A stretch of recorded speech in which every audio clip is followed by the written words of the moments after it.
pediram-me então para falar sobre a interpretação de imagem no OCT. Não vamos estar aqui a gastar mais tempo,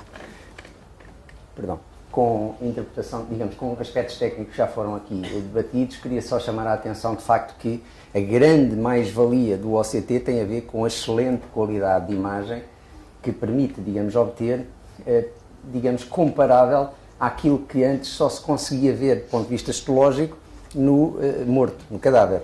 E, portanto, permite, de facto, digamos, uma biópsia óptica no vivo.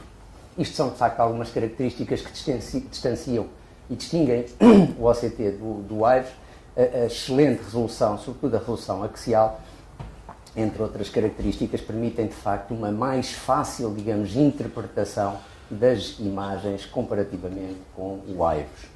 Enfim, a interpretação de imagem poderá ser importante em diferentes, digamos, aspectos desta técnica. Eu iria, digamos, apenas falar um bocadinho sobre a caracterização da placa, até porque a angioplastia já aqui foi referida.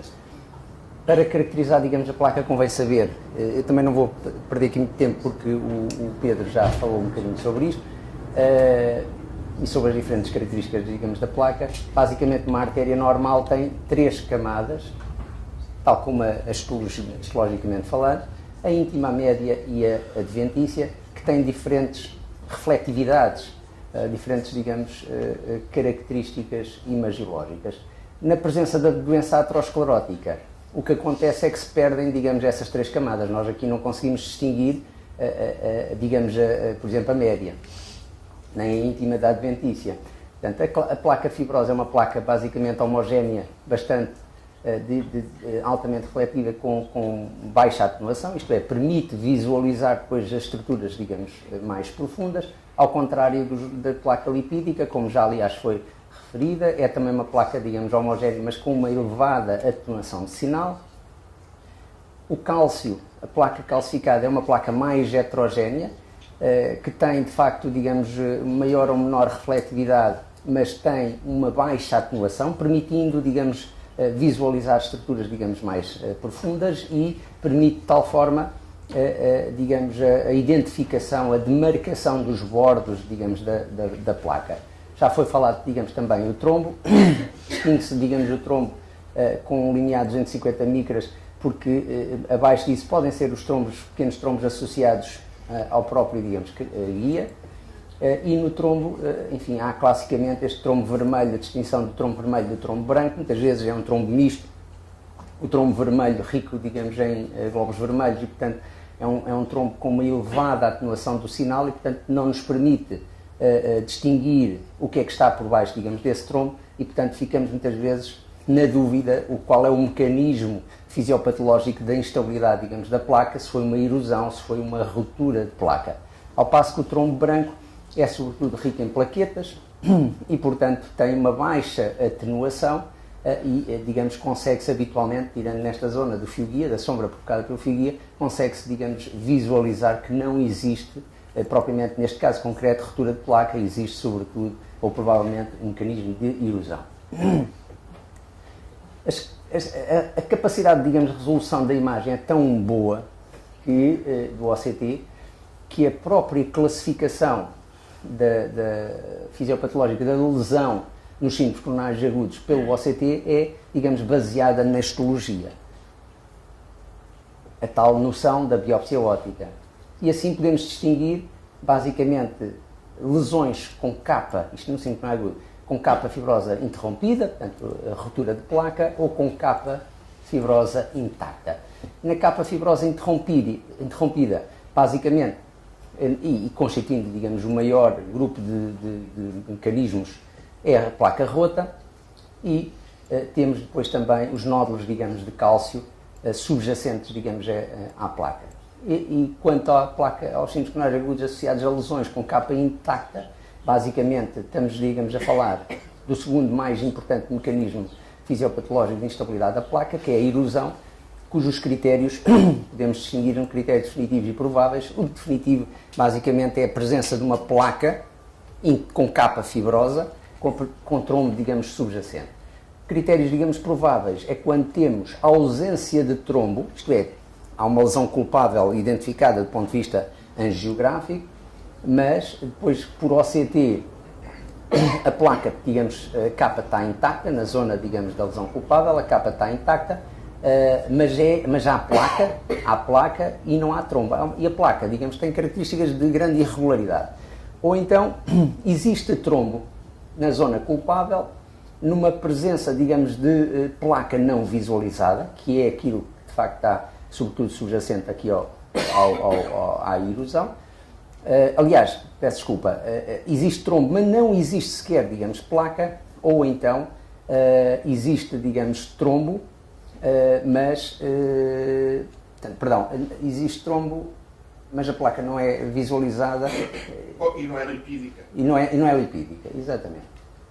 Ora, estes são os dois principais mecanismos, digamos, fisiopatológicos da instabilidade da placa. A ruptura da placa, onde existe claramente uma solução de continuidade, criando depois, digamos, uma cavidade habitualmente adjacente a um componente lipídico muito importante.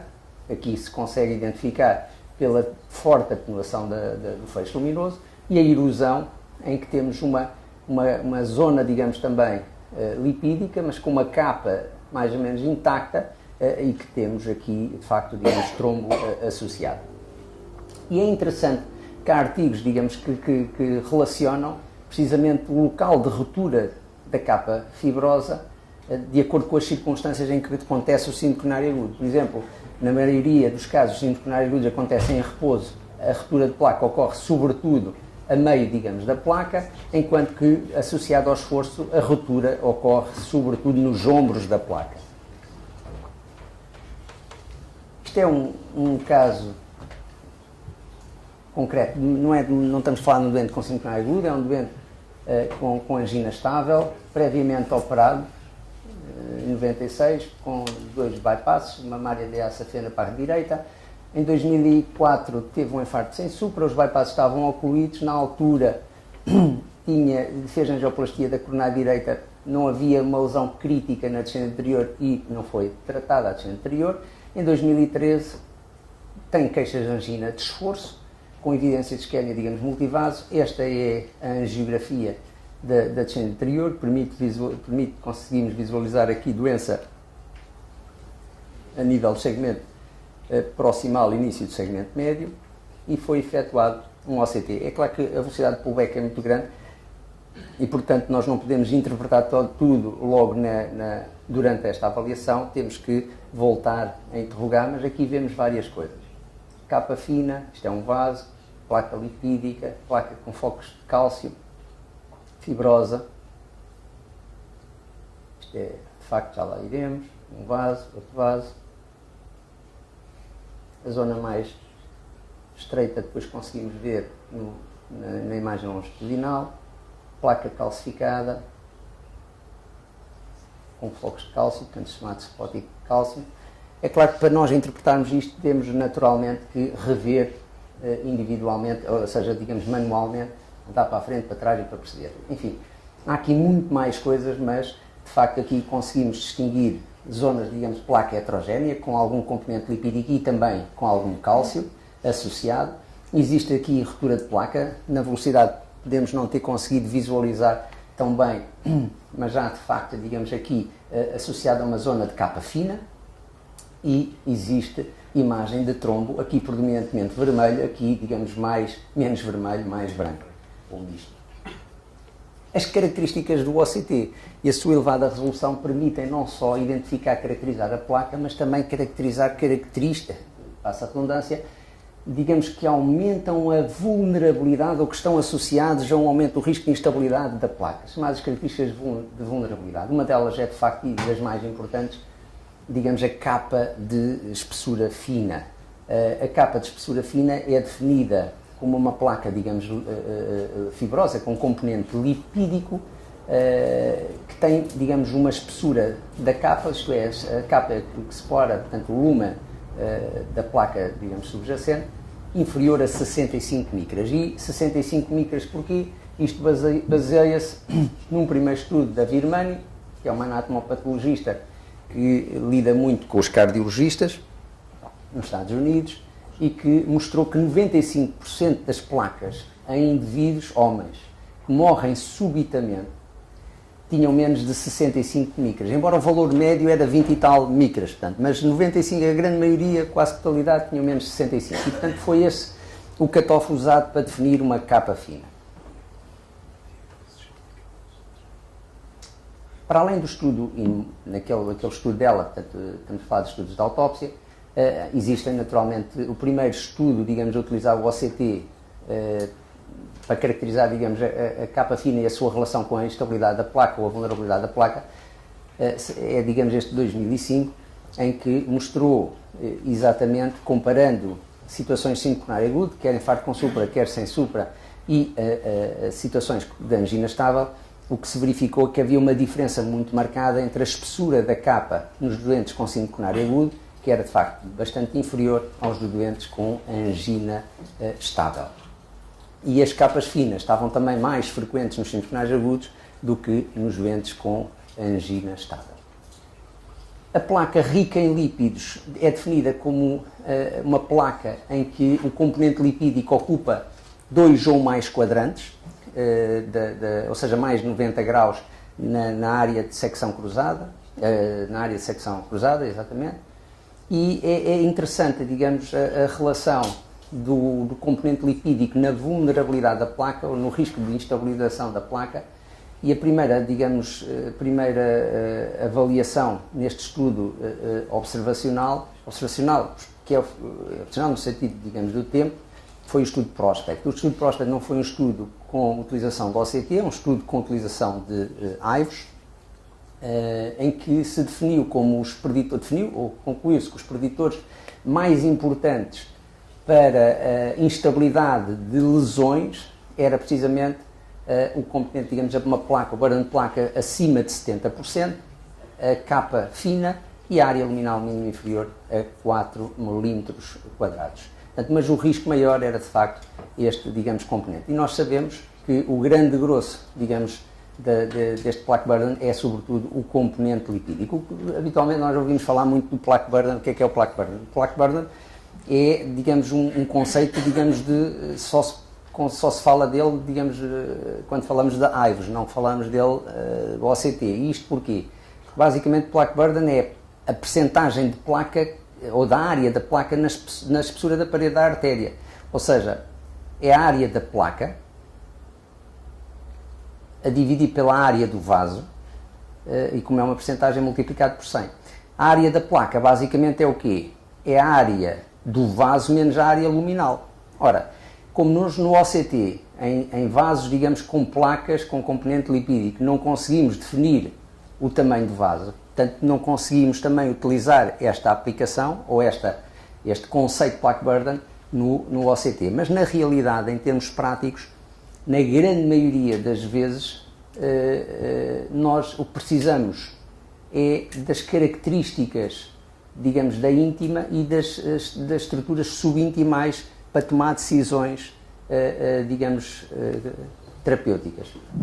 É interessante neste estudo Prospect que também estas características, a capa fina, a área luminal inferior a 4 e, sobretudo, o plaque burden acima de 70%, quando, digamos, associados, quando acumulados uns aos outros, o risco, digamos, de instabilização, e estamos a falar num período de tempo médio de 3 anos e meio, digamos, aumentava de uma forma exponencial. Mas realçar que isto foi um estudo avaliado por AIVs. Avaliado por OCT. Deixa-me só interromper, só para fazer aqui uma reflexão sobre o Prospect. E o Pedro disse que o AIVs não vê abaixo das 100 micras. Tu acabaste de dizer que considerado uma placa vulnerável aquela que é abaixo das 65 micras. E, portanto, o estudo do Prospect foi feito com AIVs, como disseste bem, e com AIVs e partindo de uma coisa que eu acho que é mais que virtual, que é a histologia dita virtual, que é uma coisa verdadeiramente virtual, chegaram à conclusão que estas placas, esse plaque burden e os dentes luminais mínimos, nas placas não vulneráveis, tinham igual MACE àquelas nas placas vulneráveis, certo? É a conclusão do prospect.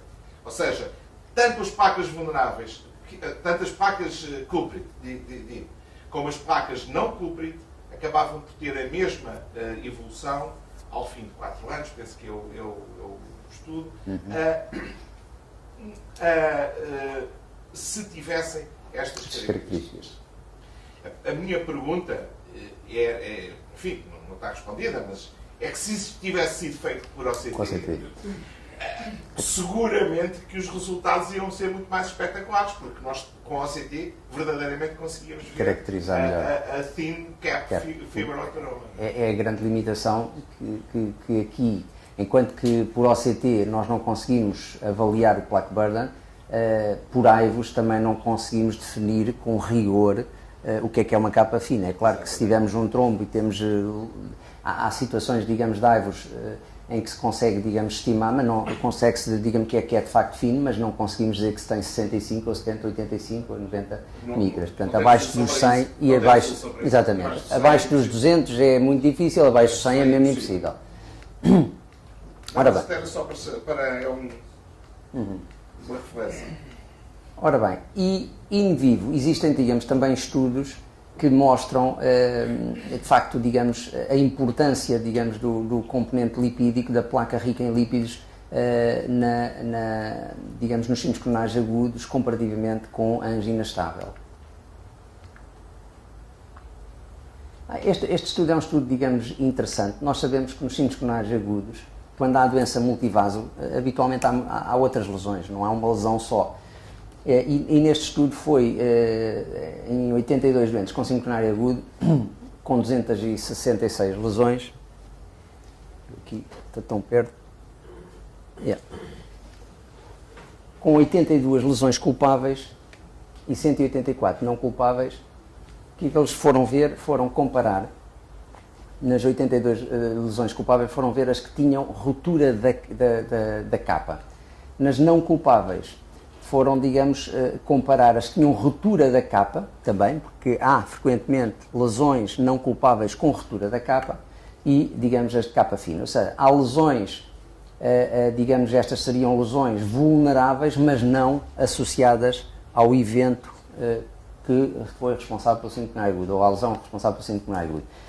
E aquilo que distingue ambas as lesões rotas, ruptura de placa, mas aqui temos culpável da não culpável, o que distinguiu sobretudo foi precisamente as que tinham, digamos, as lesões culpáveis são aquelas que tinham um componente lipídico, aqui não se define como plaque burden, mas, digamos, o arco, ou seja, envolvendo dois quadrantes, em que nas lesões, digamos, culpáveis, a placa teria, com o lípido ocupando a placa, ocuparia cerca de 241 graus, em valores médios da circunferência da placa, culpável, enquanto que na placa não culpável 214. Portanto, isto teria significado estatístico e para mostrar que há, de facto, nas lesões não culpáveis nos síndromes coronais agudos, existe também a ruptura de placa.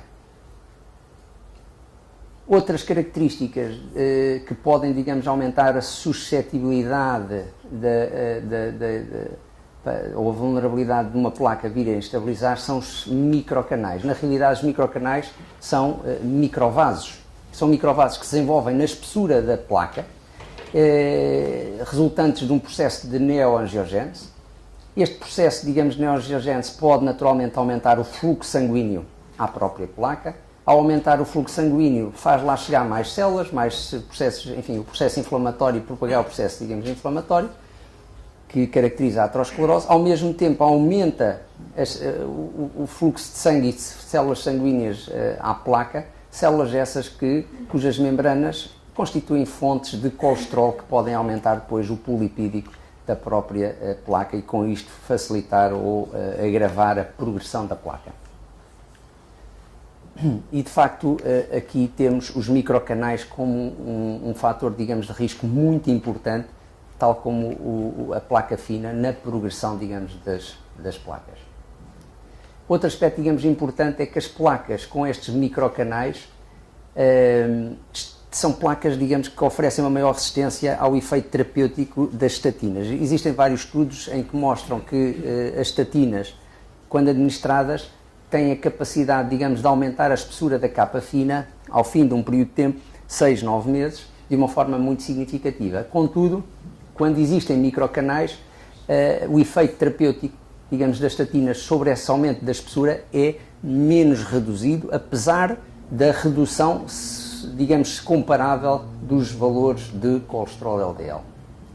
Outro aspecto que o Pedro há bocado falou é as células inflamatórias, principalmente os macrófagos, monócitos, que têm, digamos, também estão associados a alguma vulnerabilidade, digamos, das placas. A sua concentração está aumentada nos síndromes coronais agudos, comparativamente com as placas estáveis. E já verificámos há bocadinho também, caracteriza-se por imagens lineares de grande sinal, portanto brilhantes, que oferecem, digamos, grande atenuação, ou seja, oferecem uma sombra por atenuação do sinal. Os macrófagos, às vezes, aqui diríamos o quê? Diríamos, olhando para isto, que nesta zona nós não conseguimos identificar os bordes do vaso e, portanto, isto seria uma placa lipídica. Ora, na realidade não é placa lipídica, isto é de facto um componente inflamatório muito importante. E esse componente inflamatório, com os macrófagos, como oferece uma grande atenuação do sinal, não nos deixa ver e, portanto, pode dar uma falsa noção de ser uma placa lipídica. Portanto, isto tem interesse, digamos, termos às vezes a noção de que quando não existe, é logo linearmente, a gente pode avançar, é uma placa lipídica, não vemos os bordes do vaso e pode não ser assim. Outras características de vulnerabilidade das placas são os chamados spots de cálcio. Os spots de cálcio, digamos, ocupam apenas um quadrante, portanto, ou seja, em termos individuais. É claro que pode haver calcificações extensas, mas aí já não são as calcificações extensas que envolvem mais do que um quadrante, já não são os spots de cálcio. Essas, digamos, calcificações extensas podem, de facto, digamos, ser quantificadas até no score de cálcio, mas não se correlacionam muito bem com o risco de uma instabilização, digamos, da placa, enquanto que aqui existe uma maior correlação. Nós sabemos que o cálcio, já foi também referido há bocadinho, por AIVOS é muito facilmente identificado, mas existem, digamos, duas limitações na caracterização das placas calcificadas por AIVOS. Uma é a grande atenuação do sinal, isto é, há um cone de sombra atrás e que não nos permite visualizar a espessura da placa, e por outro lado há uma saturação tão grande que às vezes ofusca as estruturas, digamos, imediatas vizinhas. Queria chamar também a atenção que por OCT, portanto, o cálcio é muito facilmente identificado pelos bordos, digamos, bem definidos, pela fraca atenuação de sinal que o cálcio exerce.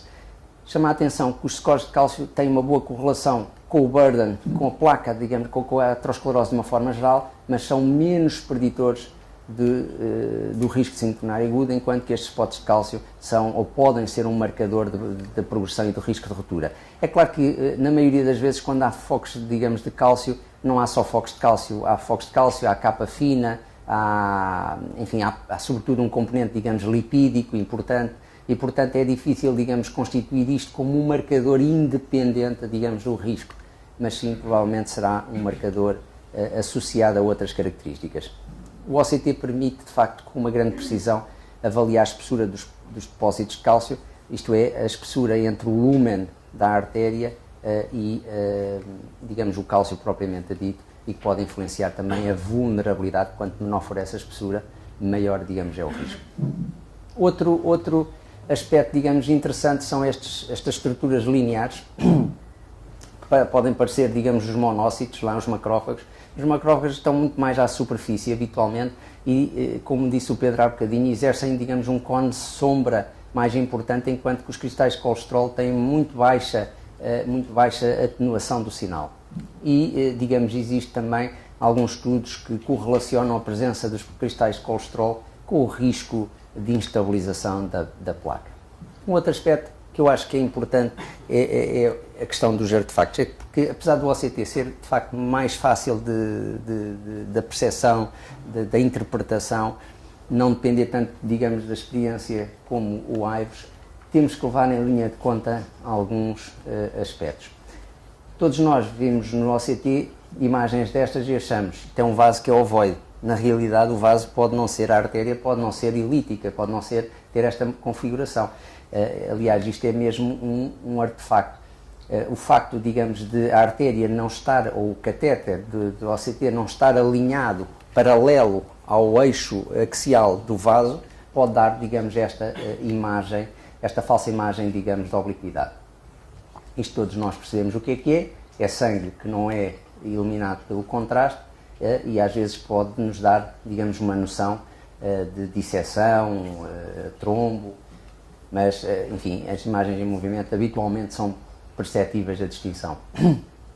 Isto não é nenhuma disseção, esta solução, esta, digamos, interrupção abrupta, ou mudança, digamos, abrupta aqui da superfície do lumen da artéria, do lumen da íntima da artéria, na realidade é um artefacto, digamos, de movimento, é um artefacto de movimento que resulta habitualmente do movimento da própria fio-guia, o movimento rápido do fio-guia ou da própria, digamos, artéria, e isto tem a ver com o facto de o catéter do OCT, na realidade, tem dois movimentos. Tem um movimento longitudinal no pullback, né?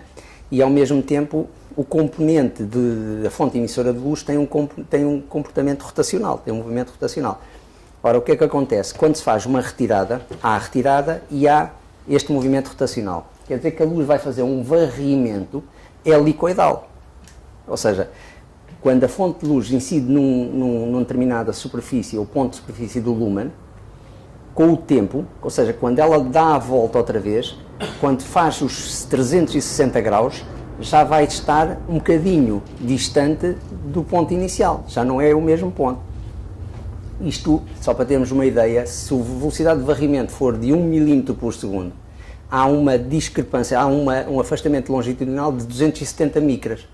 Ora, quando para além disso existe uma estenose ou um vaso muito angulado, mais suscetível é de haver, ou seja, isto resulta precisamente desse movimento helicoidal, que pode ser agravado e dar estas imagens mais nítidas se a artéria for muito estenosada, se for muito angulada. Portanto, ter a noção de como é que isto resulta e que é, de facto, digamos, muito frequente e podemos ver isto em quase todos os OCTs. Isto aqui, o que é estas sombras? Nós não vemos aqui stents e temos aqui três sombras. Estas sombras resultam habitualmente de bolhas de ar no catéter de OCT. Isto não é naturalmente, pronto, já para não falar, digamos, toda esta sombra que é associada ao fio-guia. Mas já estas linhas circulares que nós vemos com alguma frequência, que são reflexões múltiplas, digamos, do próprio catéter, isto é, temos a fonte de luz, temos o catéter à volta e o catéter, digamos, oferece refletividade também e pode haver uma, duas, às vezes mais linhas, digamos, de reflexão, são artefactos, não é disseção. Aqui é fácil perceber, até é difícil, aliás, de interpretar, mas é fácil perceber que não é nenhuma alteração da arquitetura do vaso. Estas estruturas que aqui estão, basicamente, digamos, na profundidade do stent, são as chamadas reverberações. Portanto, o mecanismo é o mesmo, isto é, quando o feixe de luz incide em estruturas, digamos, com alta refletividade, muito brilhantes, pode dar estas reflexões na profundidade dessas mesmas, digamos, estruturas. Isto que aqui está é o chamado, isto aqui que está, vê-se muito mais até no IVUS rotacional, e é de facto é o chamado NURD, ou Non-Uniform Rotational Distortion, e que basicamente resulta de um movimento rotacional que não é constante. E portanto pode acontecer em qualquer técnica de imagem em que é feito um varrimento rotacional, no caso do IVUS, ou no rotacional, ou no caso, digamos, do OCT, e não é constante porque habitualmente há resistência a essa rotação. Pode ser uma lesão muito calcificada, muito estenosada, muito angulada, ou a própria válvula hemostática muito apertada que impede a rotação, pode dar, digamos, estas imagens laminares, okay, que são diferentes, digamos, daqui da estrutura, do resto da estrutura da artéria. É um artefacto, não é nenhum problema. Isto aqui chama-se o foldover, enfim, não sei se há alguma tradução em português, mas basicamente resulta de uma invaginação, uma imagem artefactual da parede da artéria, que tem, digamos que acontece ou pode acontecer quando o vaso tem um calibre de facto muito grande para o campo de visão do campo de visão sim, do OCT, em que nos dá, digamos, esta invaginação na zona, digamos, oposta ao catéter, portanto, mas não é nenhuma alteração, não há aqui nenhum problema com a parede da artéria. Estas linhas que vemos aqui, que às vezes também existem distais ao fio-guia, chama-se saturação, resultam de, digamos, saturação. Também não é, digamos, nenhum outro problema que não seja de facto um artefacto. Tem a ver com a incidência, digamos, do feixe sobre estruturas de grande refletividade. E há aqui, digamos,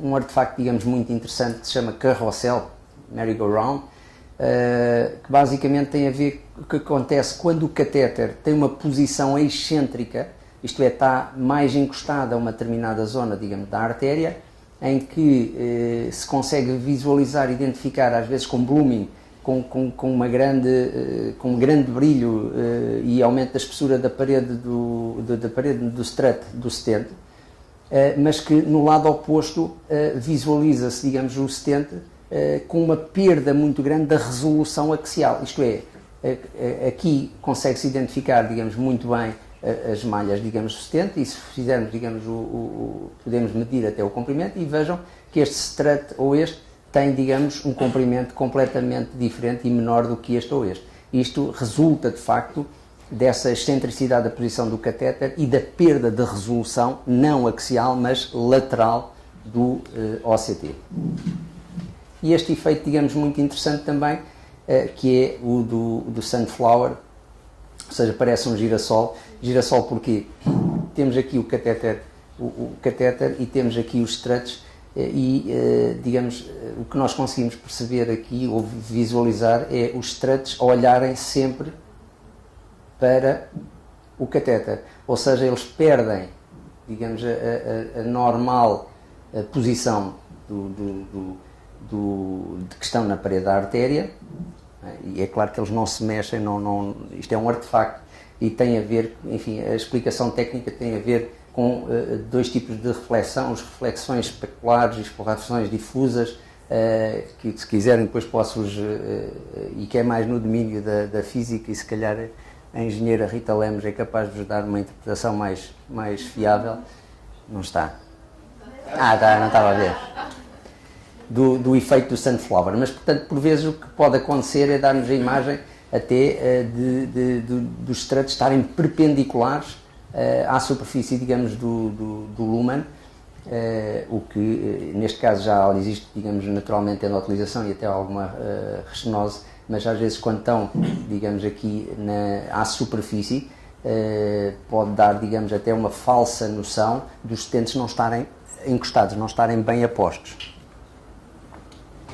E este aspecto, digamos, também é muito interessante. Nós vemos aqui esta zona aqui não há propriamente placa de aterosclerose significativa, e vemos que aqui parece haver, e nomeadamente, como não se vê os contornos distais, digamos, ou exteriores, parece até ser uma capa fibrosa, ou eventualmente aqui monócitos e depois não, com atenuação do sinal. Na realidade, isto não é, isto é um artefacto.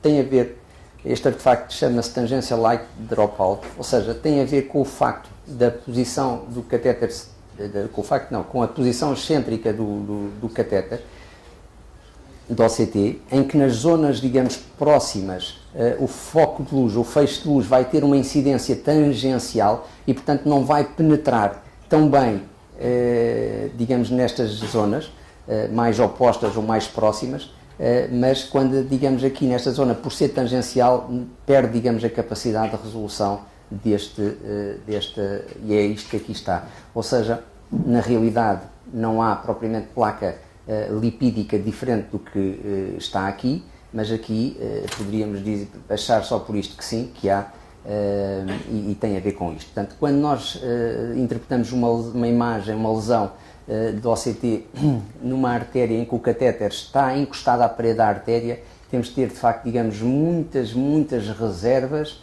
quando interpretamos as lesões, digamos, logo a seguir ou logo muito próximas, ou seja, em que a imagem é obtida de uma forma muito tangencial. Só uma coisa. Sim. Do ponto de vista prático, como é que às vezes nós resolvemos isto? Avançamos um bocadinho para a frente ou para trás e vemos a artéria um bocadinho mais à frente. Exato, que isto são imagens estáticas, mas nós conseguimos na consola... Com a consola, buscar um bocadinho para a frente ou um bocadinho para trás, conseguimos perceber, que isto exatamente. não tem relação com Claro. de facto, a uma placa. Isto é um caso que uma colega fez lá no serviço há pouco tempo, no final do ano passado. Basicamente a história é esta. Portanto, um indivíduo de 65 anos, fumador, já previamente operado, há 2 anos com 3 bypasses, mamária para a DA, safena para a marginal, safena para a coronária direita e agora tem uma angina estável com uma prova de esforço positivo, um teste de isquemia positivo. Não é? Mas para todo o efeito, basicamente o que temos aqui, que artéria é esta? Já agora só para... Isto é uma oblíqua anterior esquerda. Isto é a coronária direita. Bem, isto na realidade não é coronária direita, isto é o bypass, é a safena. E a pessoa que fez o cateterismo avançou sem saber o catéter até cá abaixo, ok? E quando fez a injeção, pensou que era a coronária direita, mas depois percebeu porque a coronária direita está aqui, por trás. Retirou o catéter e viu que isto é a safena. E há aqui esta imagem na curva com alguma retenção de contraste. A minha pergunta é, vocês acham que é a disseção, que não é a disseção, e o que fazer, porque o doente é completamente estável. Aliás, a direita também está aberta. Portanto, isto aconteceu. Portanto, em termos práticos, eu gostava de ouvir a vossa opinião, o que fazer. Fazer eco. Portanto, a dúvida aqui é se isto é uma disseção ou se não é nada. Porque se for uma disseção, eventualmente poderia ser tratada. Eventualmente, não sei. Portanto, já vimos que há algumas dúvidas. Portanto, e o que foi feito foi o OCT.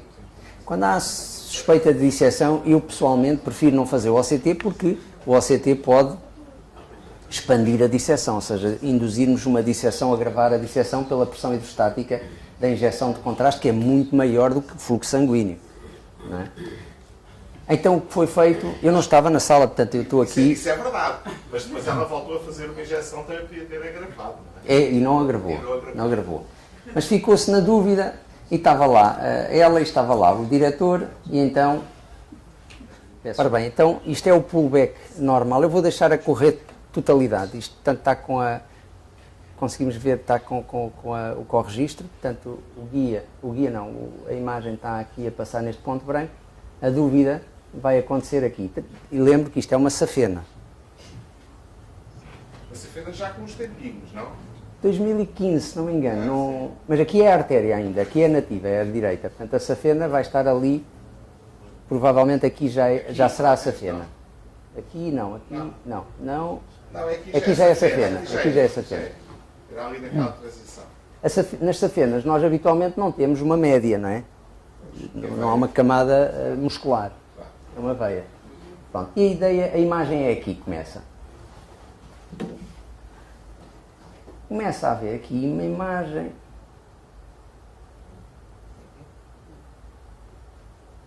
Isto é o fio guia, sombra do fio guia. E basicamente isto levantou aqui a celeuma cega, uma disseção ali, ou não, depois desaparece. Isto foi interpretado como uma disseção da parte de quem fez depois o OCT, e a mim não me parece de todo uma disseção. Não, aquela retenção de contraste ali tem a ver com a curva, com questões, digamos, hemodinâmicas associadas ao fluxo de sangue através de uma veia, e não... Diz? Pode ser. relação com o cateter. Exatamente. E portanto, Eu acho que aquela primeira imagem também não pode ser assim, exatamente. eu acho que aquilo é um Mas este doente teve a um pontinho de levar um stent. Está a ver? E um bypass que estava porreirinho podia deixar de estar. Portanto, é preciso, nestas técnicas de imagem, volto só a referir, é de facto muito aliciante fazê-la, é pela facilidade com que se pode tirar, digamos, conclusões, mas também temos que saber interpretar com muito cuidado para otimizar, e no contexto clínico, para otimizar o tratamento que nós podemos oferecer, digamos, ao doente. E basicamente é isto.